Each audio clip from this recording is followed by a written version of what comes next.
Hello and welcome to Stage 4 of the Formula 1 2022 Belgian Grand Prix. I've got my Ferrari, already have it at the upgrades that I need, and I love this race.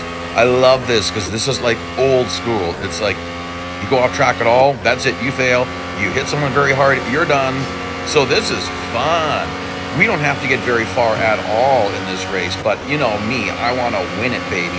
So I'm trying to push through all this traffic, and you got to be careful. So I did do a little bit of side drafting on that guy, a little tap.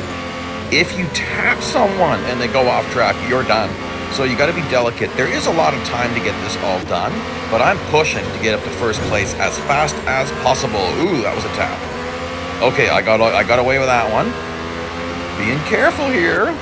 So today we're going to be actually doing a shortened version because most of the races are 2+ laps, and I'm not going to make you watch me just driving nothing for a long time. So we'll be skipping a lot. Like you can see here, I'm already in second place, and there's the leader. And you know what's interesting is they're already pretty fast. I'm surprised. Like that Red Bull is a good car. It's one that is on my short list. It's just I see Ferraris a lot on the top of the time trials, and so that's why I went for it. But it could be the Red Bull is just underrepresented. I don't know. But, so I might still get the Red Bull as well. We'll see.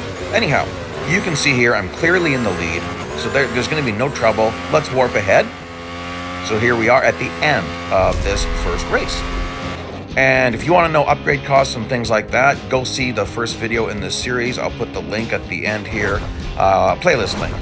And the upgrade costs and the upgrades you need happen in the first 30 seconds of that video.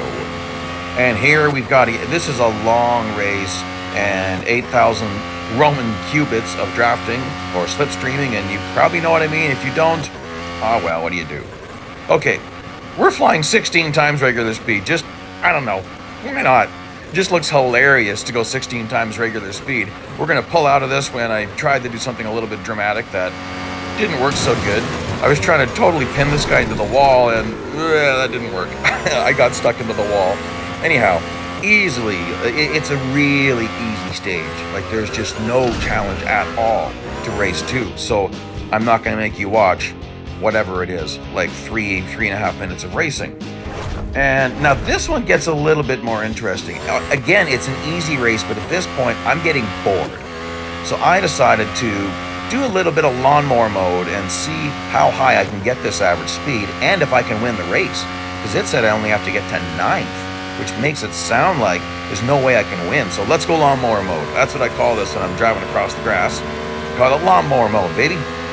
And let's just see if I can win this race. Because I'm curious. It sounds like I can't if they're saying 9th place, which is what I've got right now. I mean, that's just easy. Now, of course, a lot of people are going to be going crazy that I'm using lawnmower mode. But I tell you, it's a skill you should learn. Because when we have special events, sometimes you can use little tricks like this to save yourself currency because it helps you to get through a stage cheaper. And the reason why I say it's useful to learn it is because it's not necessarily easy. Cars handle differently off track. The steering does this funny little pulsating thing. And so if you're oversteering, when a pulse hits, you're going to slide out. And if you've got assists on, like especially steering assist, it's going to fight you to get back on track, so forget about that. Traction control brakes, it'll all wreck you. So it's worthwhile. And you know, in actual racing, sometimes guys go off track. And if they know how to handle their car, they can get back on track without losing too many positions. And if they get a caution, then they can go back to the pits, get the car cleaned up, and it could really save their whole race. So anyway, even in real life, there would be some benefits. But in the game, the benefits I find are in recommended PR events like the upcoming Ferrari Daytona SP3. Also, endless endurance racing. If you don't know what I'm talking about, that's when you run an endurance race as long as you want to.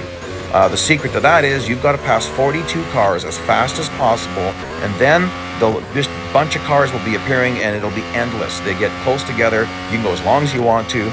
Most of the people who watch my channel know about that, but maybe you're new to my channel. So that enables you to earn a lot of currency, especially when you double it up with the fame bonus and hiring the agent, bonus R days and hiring the manager. you got to go for a long time. So if you're not going to drive for a while, like I'd say at least half an hour, then there's other races that are more worth your time. But the benefit is that you get to keep on going, and that fame bonus or that $100 bonus just keeps building. I've earned ridiculous currency doing those types of things.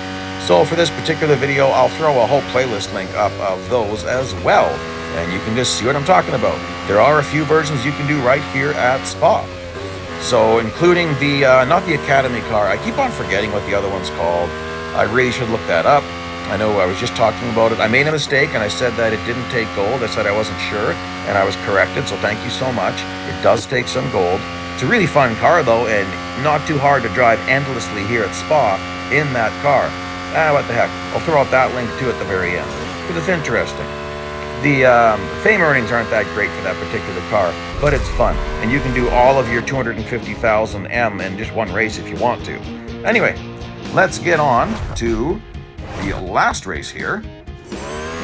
Again, I don't find this difficult at all, so we're definitely going to be skipping ahead in this one, but I'm not going to skip all of it. So I'm going to do an unusual warp. We're going to reappear on a different point of the track here. So here I'm really low on tires. I'd worked up to 7th place, and I decided I'm going to be dirty and defend myself because, well, there's no one around here to give me penalties. So I'm just going to be dirty. I had to maintain 9th place, and I decided, nah, I want 7th place. So this thing's getting real slippery at this point. I'm having to really baby her around the corners, and just take it easy. So I don't think there's anyone too close behind me. I'm not looking. I'm kind of focusing right now. And my tires are degrading quite quickly. I'm going to do a big slide off track and try to take that down below 10%. When you go off track, you degrade your tires a lot faster. And then when you're sliding, even more. So let's just go horrible lawnmower mode. Wreck those tires. Ooh, I bounced badly. I'm going to lose position. Okay, I got to hurry here. And, oh, there we go, into the 9%. Awesome. I totally trashed my tires. Okay, guys, well, that's it. Thank you for watching. Please like and subscribe. I'll throw up all those links I talked about right away here, and I'll get on that last stage for you and post that video as soon as I can. Bye-bye now.